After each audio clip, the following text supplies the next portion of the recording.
that's helpful. So hopefully the information that we talk about today is helpful to the community, because really that's our mission, is to be an assistance to our community and to change people's lives. R for Recovery is a podcast that we're involved with John Nichols, and that's also to the same reason that was started, was to get the information out to the people so that the people could listen, learn, and hopefully send them in a different direction. We all know that there's nothing that any of us can't do once we put our mind to it. So I want to encourage everybody to make sure that you at least attempt to do that. And if you have any problems, you certainly can get in touch with any of us anytime. That's Kimmie's Recovery Zone here on 507 Center Road. And we have, we're peer-led. We have 8 peers here. We have several other people on staff working. We're a food pantry also. And then we have our Chief Executive Officer, which is Heidi Webb, who knows more about this world than most people ever learn in a lifetime. And she's been a short timer. But anyway, I want to introduce Heidi Webb, and then she'll fill you in with the rest. Thanks, Sal. Switch over.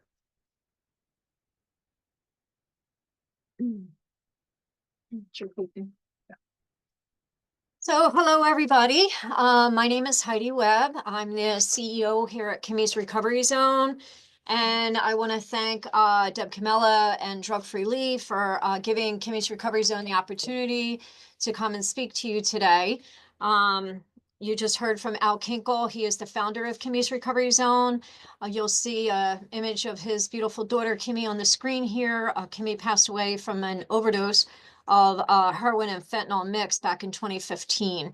And Al decided to take his grief and turn it into a purpose to serve our community, to help people that are suffering with mental health and substance use disorder.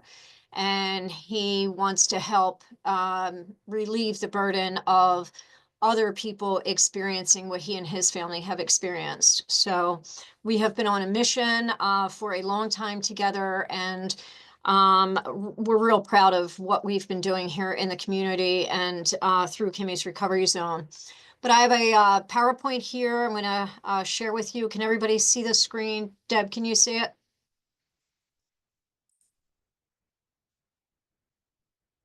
Well, if you can't, please tell me. No, yes, I can, as opposed Okay. to yesterday when nobody could see anything. Yes, I can see the screen. Okay, thank you. All right.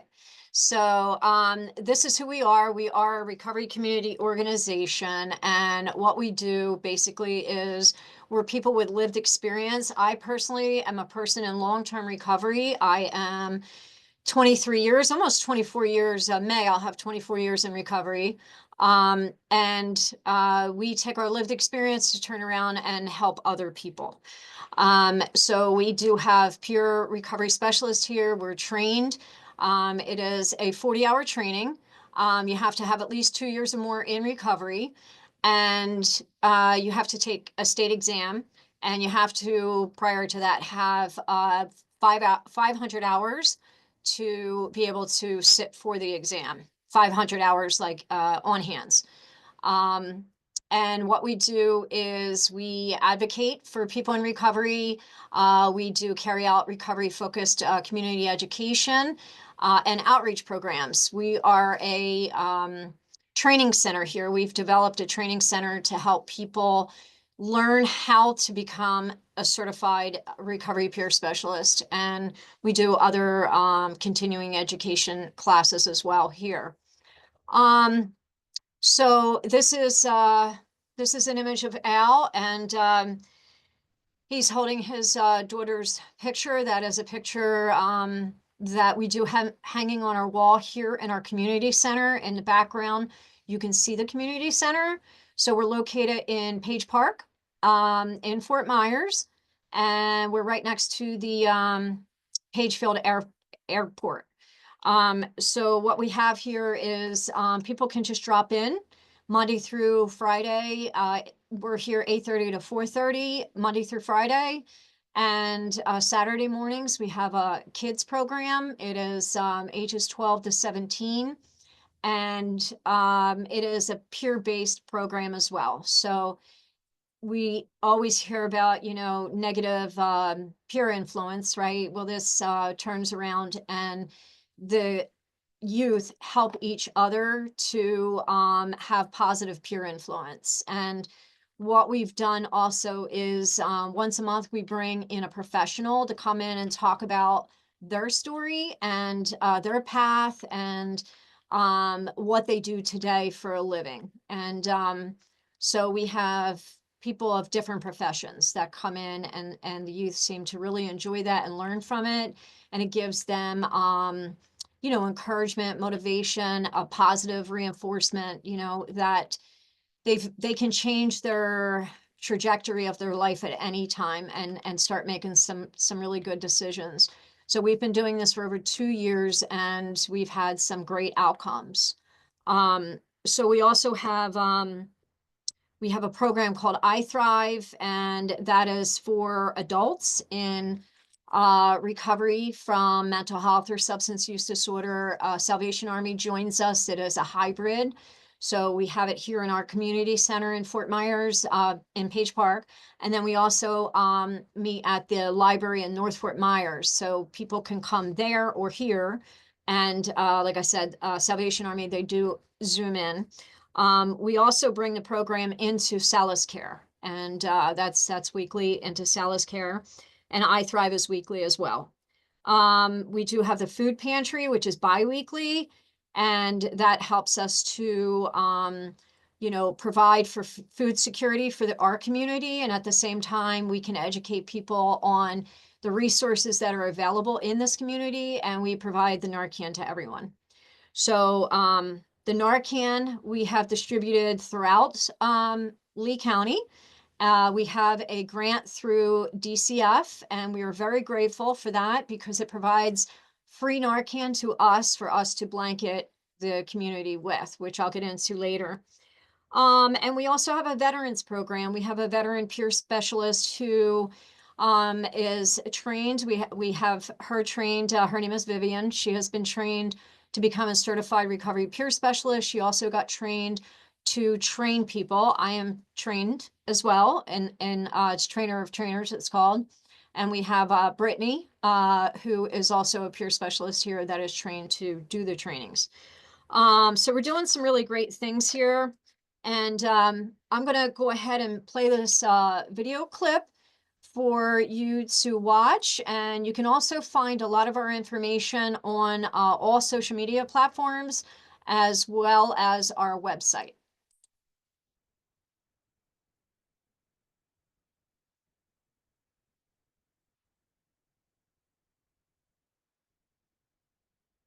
Please let me know if this doesn't play. It's starting now. Can you see the screen?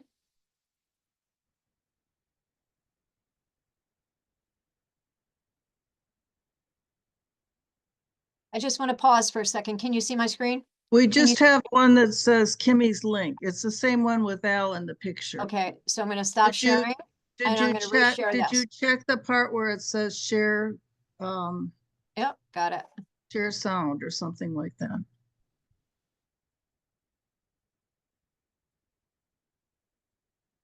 I was hoping this wouldn't be a problem.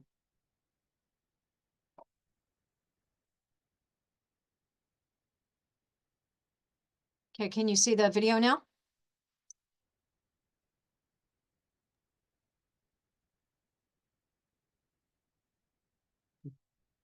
Yes. Yes, okay, thank you. Yeah, it's working. Okay, how about the sound?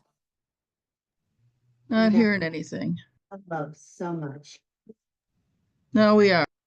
How can this be? And yet he's telling me he's going to overdose and kill himself. I went to my first party. And I had a bottle of Bacardi sour apple or something in my hand. And I walked into this party like I was holding the high trophy. I felt like I had arrived. And that was the moment where I was kind of like, this is it. Like, I'm the party girl. And I found him in the back of the park. just slumped over with the needle in him. I couldn't, he was so out of it. I thought he was dead actually, but he had a pulse.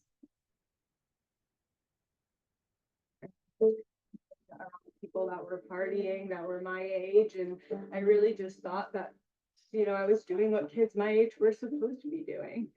But the difference was that I was doing it every night, and I was a blackout drinker. I woke up immediately thinking about this.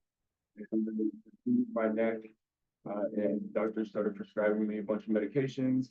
Sooner or later, that medication ran out. It ran out faster than it should have, because it says on that little bottle, it says every 4 hours or as needed for pain. I was always in pain. So I just kept taking it.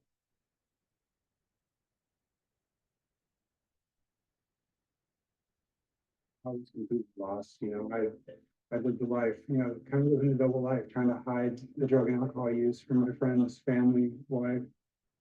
But I wanted so badly to change what was happening up here. I didn't want to keep chasing it.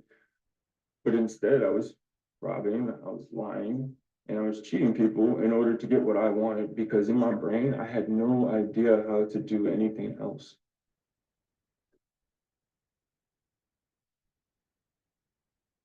And as my career advanced, so did my drinking and drugging. And at one point, I honestly thought that I was the king of the world. And I think what caused me to deny it was the fact that I tried to quit and I failed. And I tried again and I failed. And again and again and again.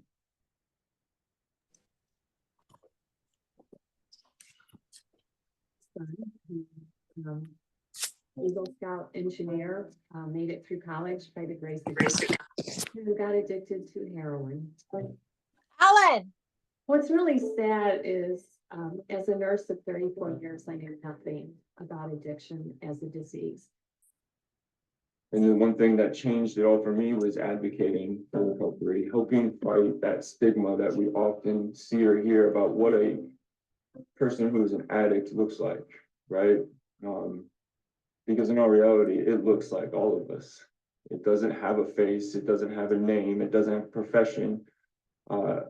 Addiction or substance use disorder will take anybody at any time.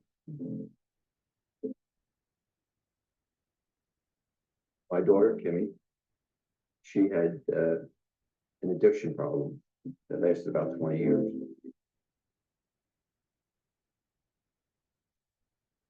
But the beginning of it was when she was around 9 years old, and she had a bad experience in our neighborhood. And we did not know about that until she was 15. By that time, she already did the drugs, started around 13 years old. She was my right-hand man. She led me through school. She looked after me. She was almost a big brother. Instead of saying big sister, she was my best friend. By the time I was 24, I found out she was doing heroin. And that's when I said to her, I said, Kim, I've been with you my whole life. You don't do this. So one day I walked into her room and she was blue. And her boyfriend was sitting next to her, allowing her to lay there basically dead. And so I walked in the room and I said, what's wrong with Kim? And that's when I looked at her lips and they were blue. And I looked at her boyfriend and I said, what's going on? He said, oh, she's just taking a nap. She just passed out. And so I picked her up and I threw her in my car and I drove over to Health Park Hospital. And they said if you waited any longer, she wouldn't be here anymore. And they were able to revive her. That happened 3 times.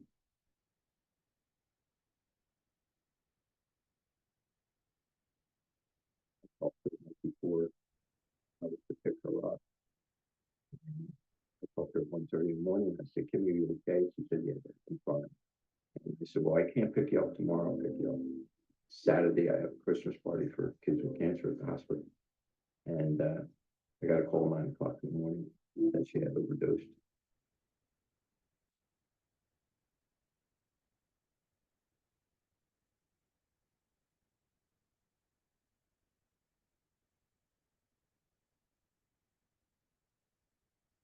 By then, they had brought her to the hospital. She was on life support for 6 days, and that was in December. On December 16th, after 6 days on life support, she passed on.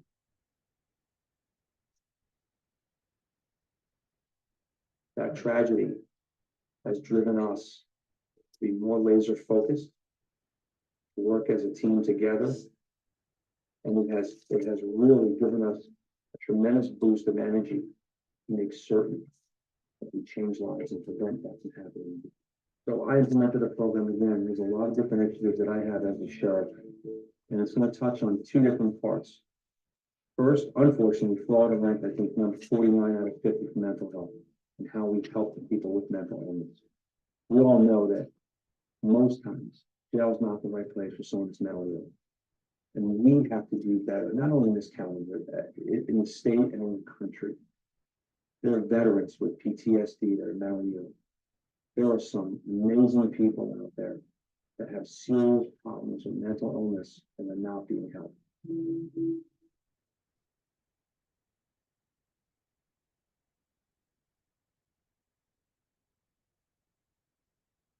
Prior to me getting into recovery, I have no clue on where to go or what to do.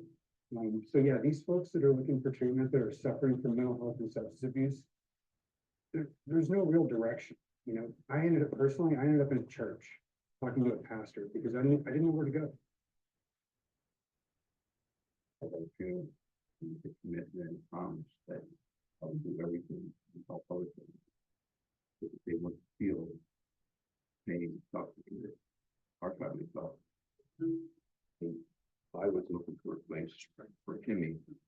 There was no one place to go to find any information. You were told to go here, go over there, or go over to Miami, or California, or Palm Beach. So you want to, the zone, I think, will have an offering of one place where you can go and find multiple pathways to recovery and support. Kimmie's recovery zone, the vision is to bring all of those resources together into one place and be able to make connections for people. And I really think that's the most important piece to recovery is helping people make connections so that they have the resilience and the strength to stay sober. Kimmie's Recovery Zone is a wonderful resource that I'm able to use. One of the main problems that we have in courts where we deal with people with mental health and substance abuse issues is finding things for them to do. And Kimmie's Recovery Zone enables us to send them someplace where it's a safe place for them to be. They have the resources they need to deal with the problems. They have recovery classes that they can meet people who have the same issues they have, who are doing well. But it's also a place that can help coordinate the services they need to get the treatment they need.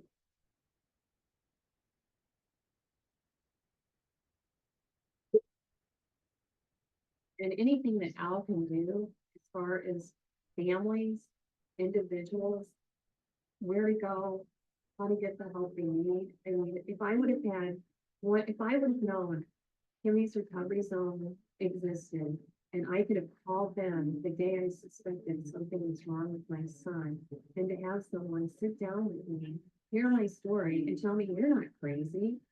Let's dig deeper. Let's find out what's going on with your son, and let's help you. And that's the first step for any parent, is take care of yourself first. The mother of an addict, had to get my own help, and it's anonymous, and I had to learn to do the tough love thing. So I met Al and we just started talking about it. And once that happens to you, your own family, it's something you never forget. I'll never, ever forget seeing my nephew just punched over in like a ball with a needle sticking out. I'll never forget him. So it's something Al and I bonded on.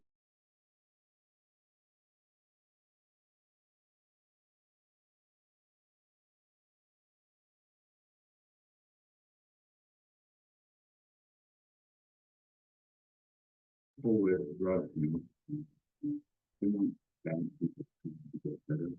They're sick people trying to get better. And that's the difference. They're not bad people. We're good people, but we have a disease. It's a disease of our brain. But I would say to the nurses, you know, these people need help too. Why are you so angry with them? And some of the nurses said, look, I live with a husband like this. You know, I have to come to work and deal with it now. So they were a little bit too close to home sometimes, and it was affecting them in the way they were dealing with these people. They were giving them an attitude. What Al is doing in this community is clearly complementary to what's going on throughout the community. What they're providing is a place for folks to be in recovery, which is such a critical part. Knowing what the relapse rate is for opioid addiction and for any addiction, actually, it provides that place of stability where they can maintain their recovery status, their sober status, and actually get better and beat this. For me, my life is now built on passion, drive, and helping others.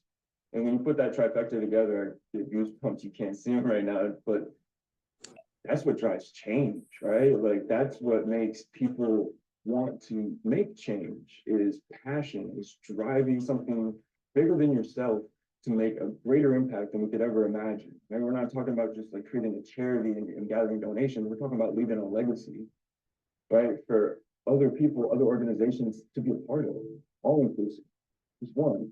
And so as I sat down in front of him, and these are the details he's giving me, yeah, it's hard not to get worked up about what, you know, Al Kinkle's vision is with Kimmie's recovery zone. Definitely. So when you talk about the way God speaks to me, you put me down in front of a chair and made me listen. And I opened my ears and said, thank God. Definitely support Kimmie's recovery zone. Addiction is real. It can happen to anyone at any time. Get the blinders off. Don't sit there and say, oh no, not my child or not my significant other, because any day it could be you. Kimmie's recovery zone gives us that continuum of care that we desperately need. We don't recover in 30 days. We recover over a lifetime. We don't recover in a treatment facility. We don't recover in jail. We recover in our community. We recover in our churches. We recover where we work. And Kimmie's Recovery Zone is a program that will help people in recovery, run by people in recovery. Inside, I'm crying. I'm in tears because I've lost my sister. But the real feeling I get from this is joy. I get joy out of knowing that my sister's name is going to save other people's lives. So having a place like Kimmie's Recovery Zone, I think is so important. It's so important for people to not only come to a place where there's multiple pathways of recovery under one roof, but a place where you could literally walk through the doors and say, I need help. And you can get it.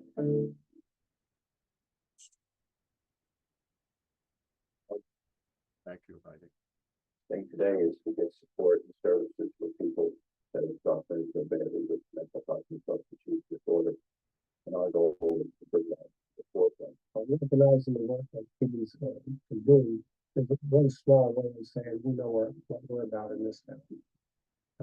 Recognize them and make it official. It's a city government and government that's saying good job. It's not just the employee of the month award. This is an official act of appreciation for the services they provide, the awareness that they promote.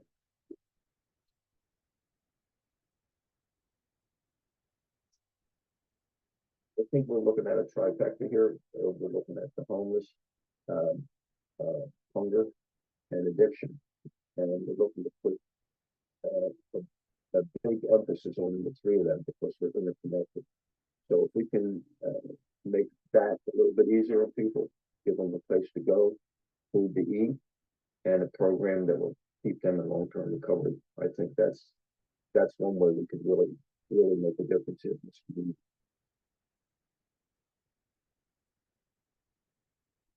With addiction centers to help a lot of the people that are struggling with addiction to provide them the resources because it's trying to get them back on track and trying to get them to understand that, you know, because you were addicted at one point, doesn't mean you have to be addicted. And the food bank is there to lift these people up and to make sure that they have the resources going forward and are able to really have somewhere to rely on while they're going through programs and they're getting back on their feet. So there's a great need for wraparound services that looks at these individuals and these families and say, how can we collectively solve this problem by supporting you with housing resources, food resources, mental health, behavioral health resources. It's a hand up to make this person successful. And if you can help the head of the household, you're helping a generation.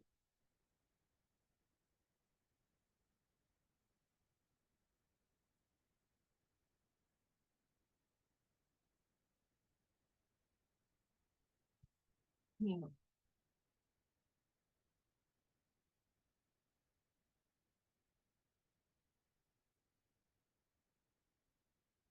Okay, so that is a pretty powerful video that was put together by John Bafar. He is from Peace Vision here in Fort Myers. He did an amazing job for us, and we thank all the people that were involved that were willing to come and have a voice for us. So as you could hear in the video, our center is a multitude of things, and our main purpose is to serve the community and the individuals within the community in helping to elevate them, link them into resources. You know, our job as an RCO, Recovery Community Organization, is to raise awareness about these issues, to educate the community, and in turn to help reduce the stigma so people are willing to ask for help. We are a referral resource hub, so we link people into all sorts of services, into detox, treatment, housing, clinical services. We are not a clinical entity. We do not do clinical services here. What we do is peer-to-peer support. So I'm going to go ahead and move through this PowerPoint for you. Okay. And I just went through and talked about these things that we do here. We have funding through Lee County Human and Veteran Services as well. It is the Opioid Abatement Act funding, and Lee County Human and Veteran Services are managing that funding that comes through us, and it helps us to serve Lee County. So this is what we've done in the year 2024. These are 4 quarters here. We have served over 7,002 people. Well, the data that we were able to collect was on 7,002 people. And that is just, you know, the basic information. But we have served a multitude of people, so much more than that, because, you know, we just can't capture all of it. We're small but mighty, I always say.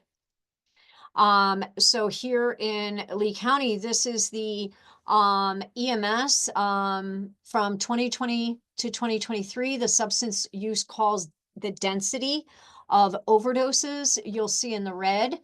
This is for Lee County. So Tara Martinson from Lee County Human and Veterans Services and their technical people there, and Samantha Selbach from Lee Health, they all each put this work together to put this together for to show us in the community what is going on with overdoses and the where this is happening.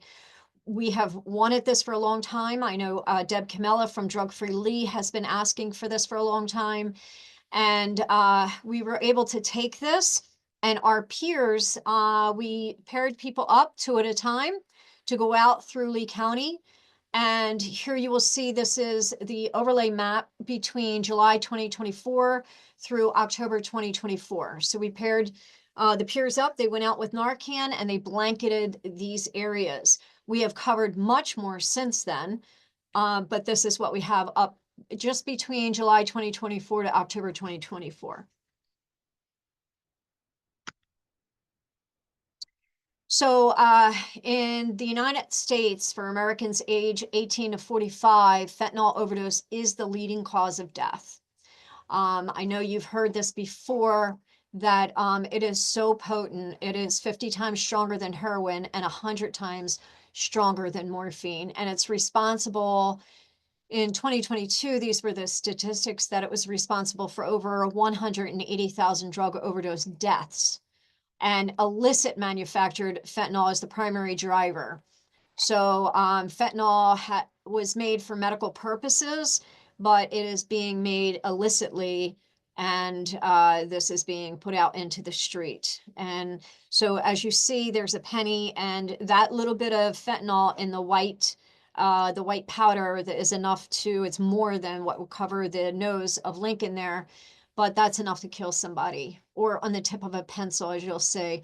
So it's something like 2 milligrams of sea salt is the size that can kill somebody. Seniors are at risk. We have learned that as of today, and I will show you going forward, this is still increasing. So it looks like there was, between 2020 and 2021, there was a 28% increase of adults age 65 and over that experienced the largest percentage in drug overdose rates, death rates. And then high school aged youth, this is really frightening. Our youth are at risk because most, I don't want to say most, but there are, the younger generation are likely to experiment. And today, the kids cannot experiment, because I just told you that 2 milligrams of sea salt of fentanyl can kill somebody. And the fentanyl is being mixed in, it's pressed into pills to make it look like, different kinds of pills that, even Ritalin, different types of pills. And it's mixed in marijuana, it's mixed in pretty much most of the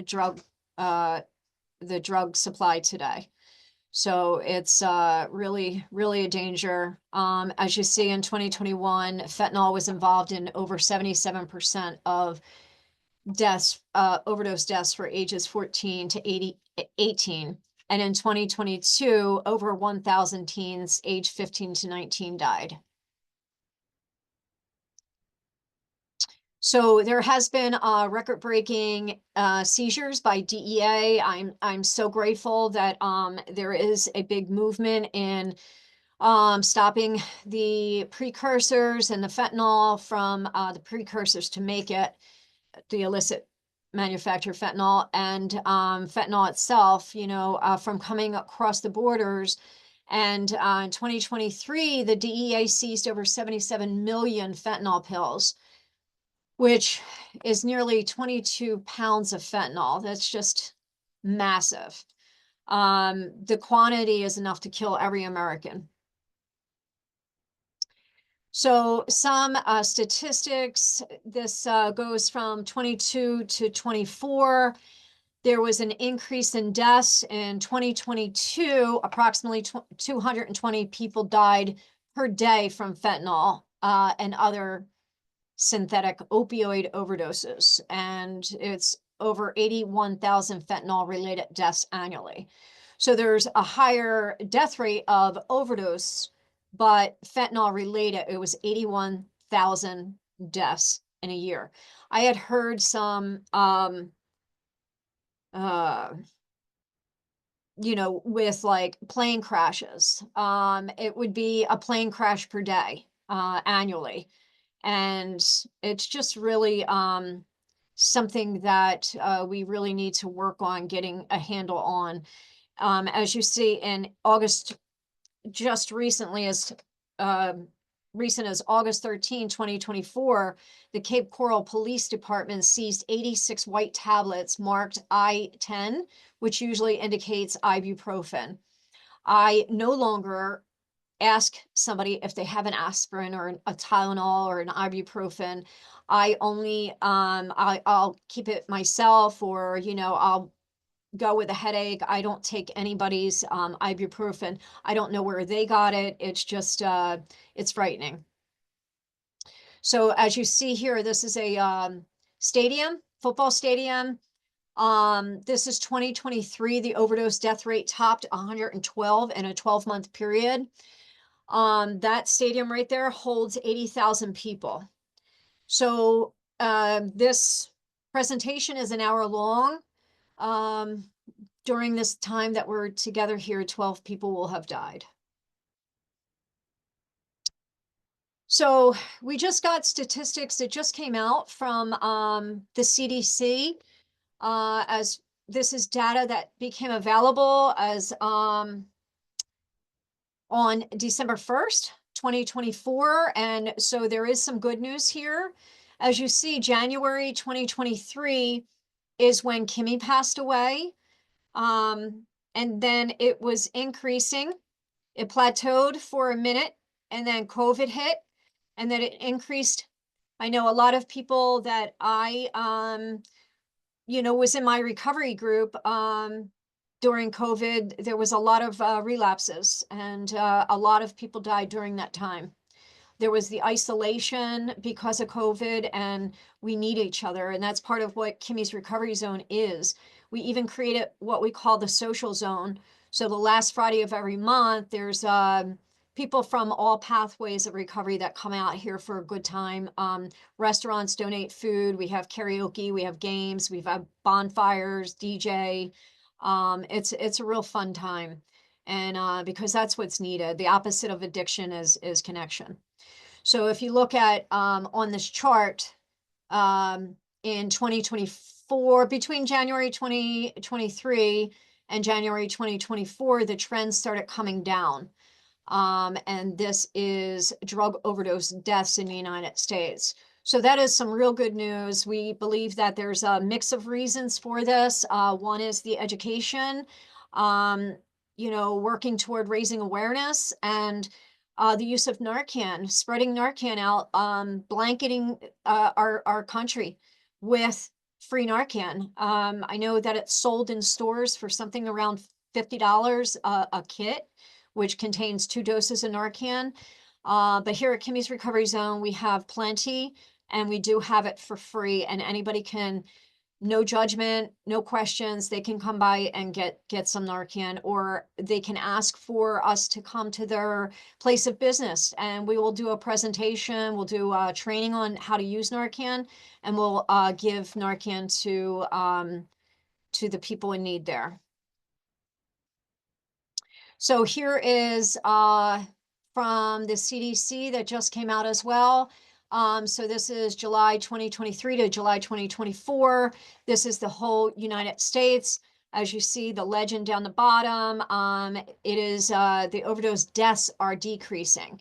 Not to say that the overdoses are decreasing. Overdoses are increasing, but the death toll is decreasing.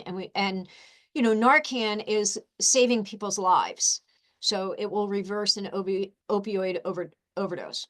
But I isolated here Florida. If you look down at the bottom in the right-hand corner, this is still underreported. We don't have complete data yet.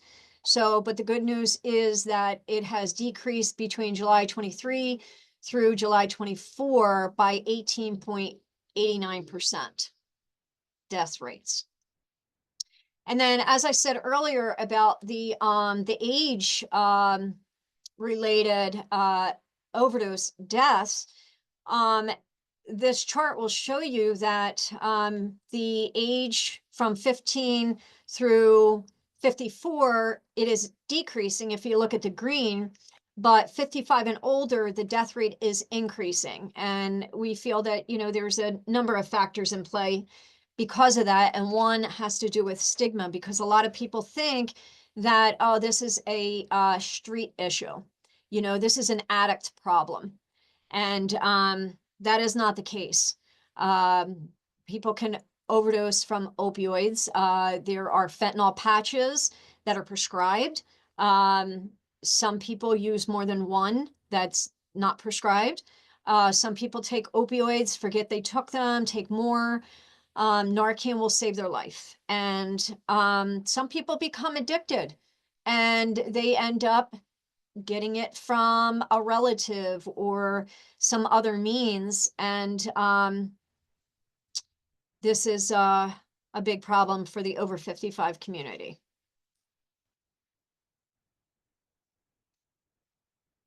My screen won't turn. Let me see what's happening. Oh, there we go. So this is something I like to highlight because Narcan will reverse an overdose of what's called tianeptine. They nickname it the gas station heroin because you can buy it really anywhere. And it is found in gas stations. Their street names, they call it Zaza, Red Dawn. So there's a high risk, high potential for addiction and abuse. There are withdrawal symptoms and a risk of overdose. So this news report, I'm not going to play it, but it was on NBC.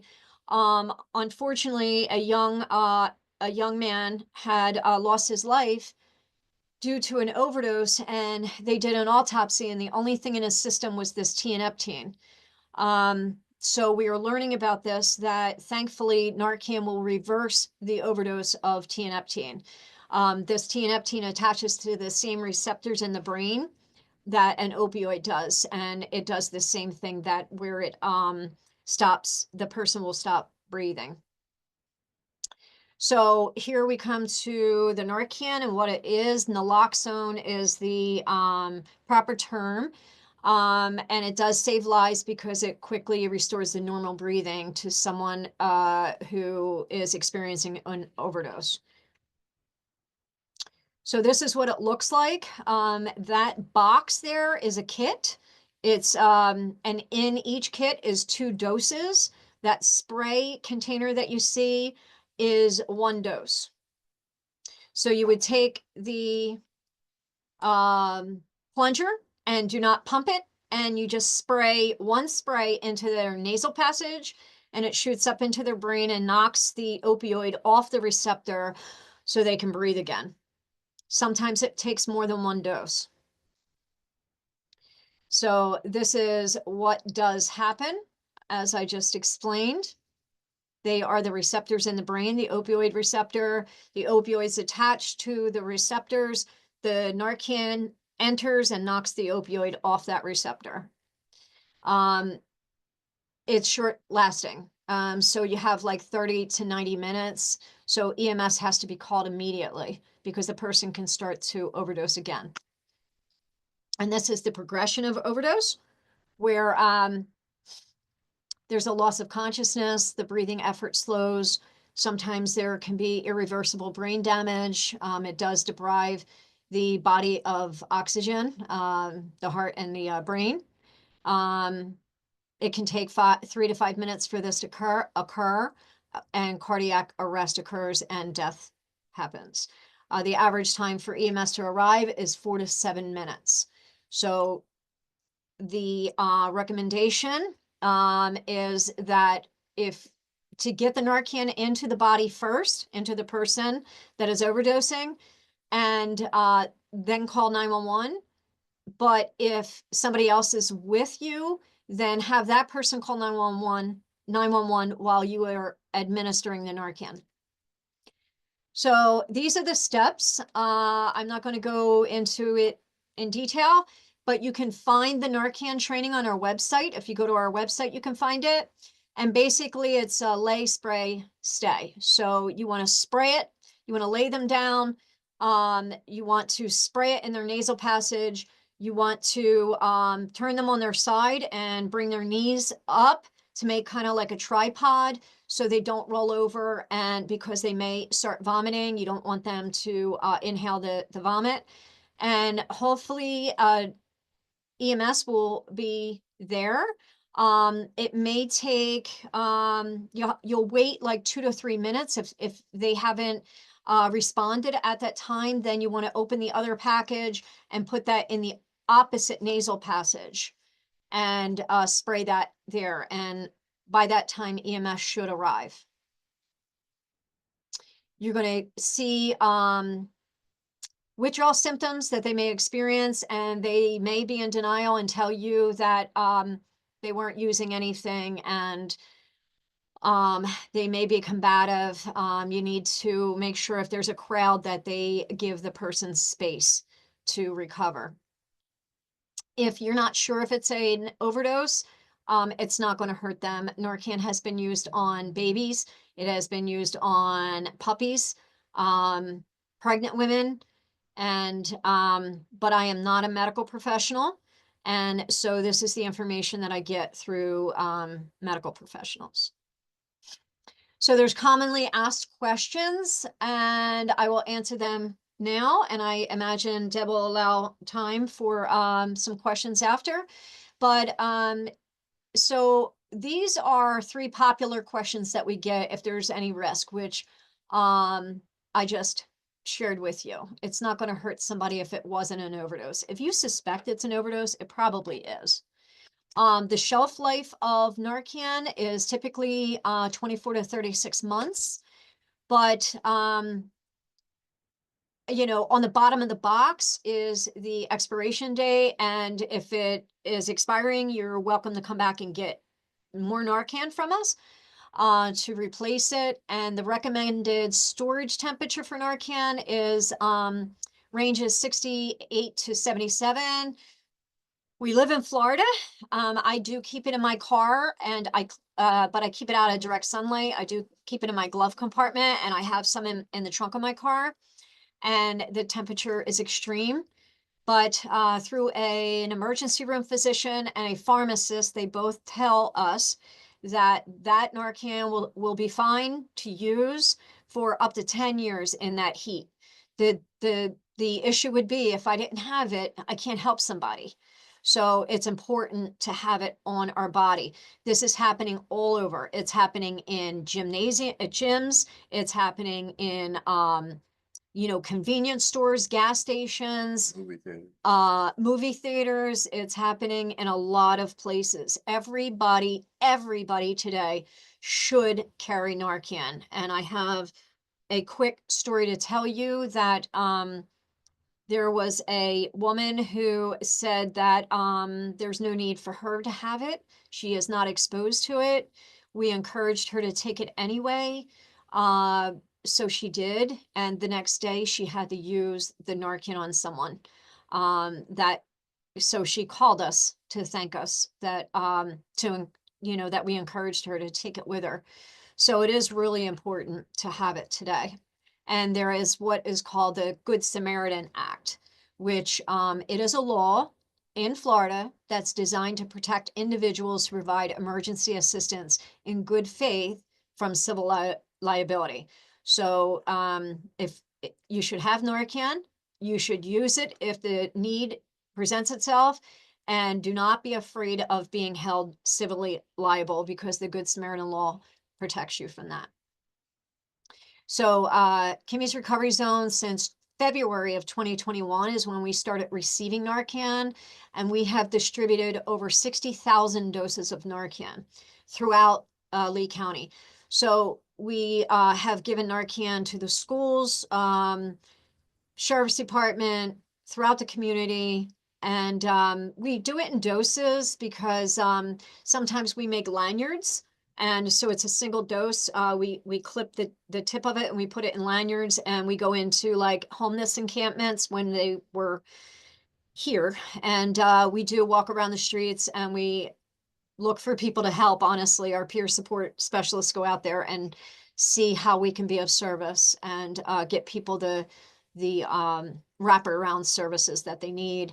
So because of stigma, we don't get a lot of reported reversals, but we have received so far 27 reported reversals in Lee County. That means 27 lives saved.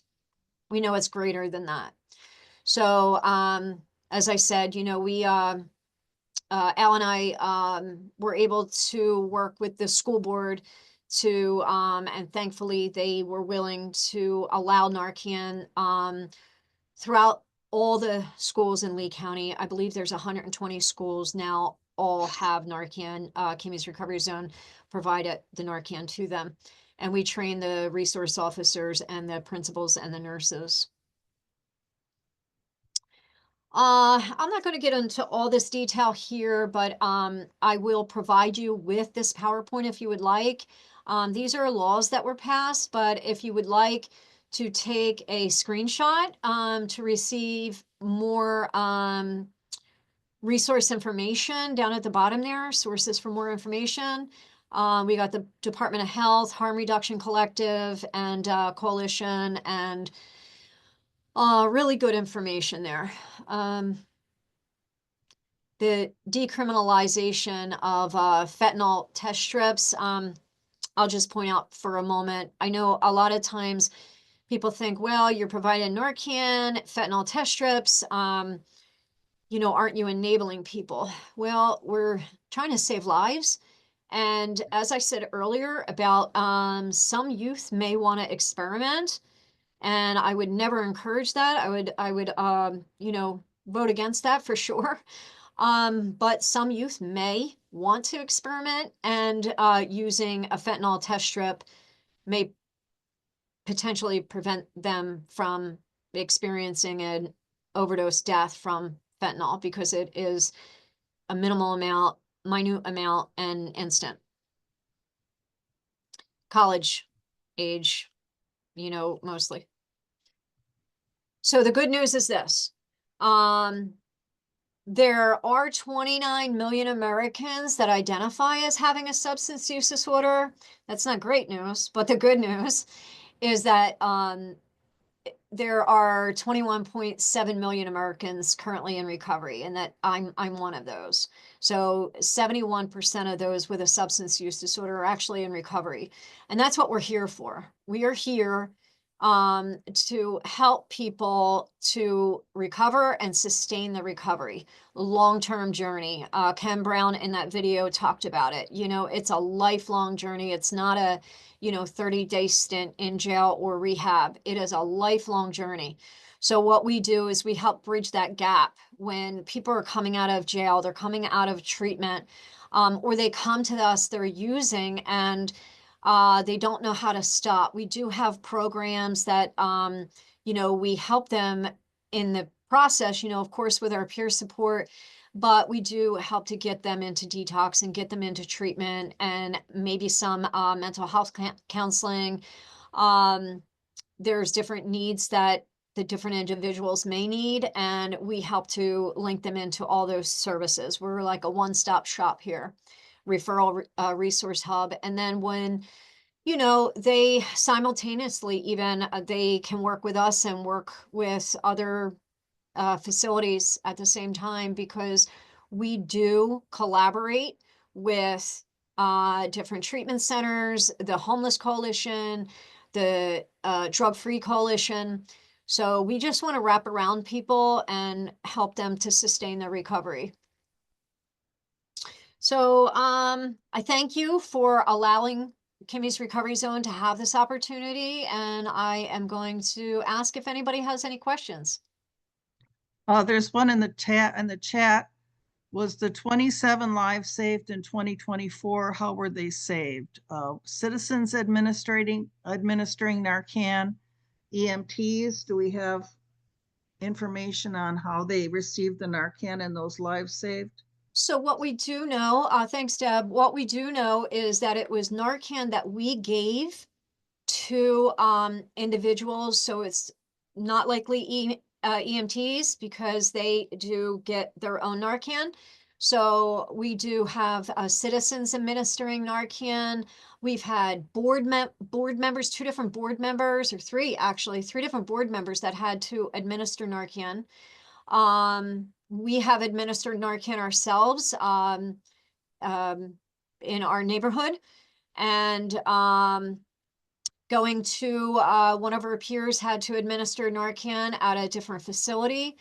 But yes, citizens, they will call us and say, hey, thank you for that Narcan. This is, you know, I was able to save this person's life. It's a good If question. anybody has questions, you can just unmute yourself. We can be casual here.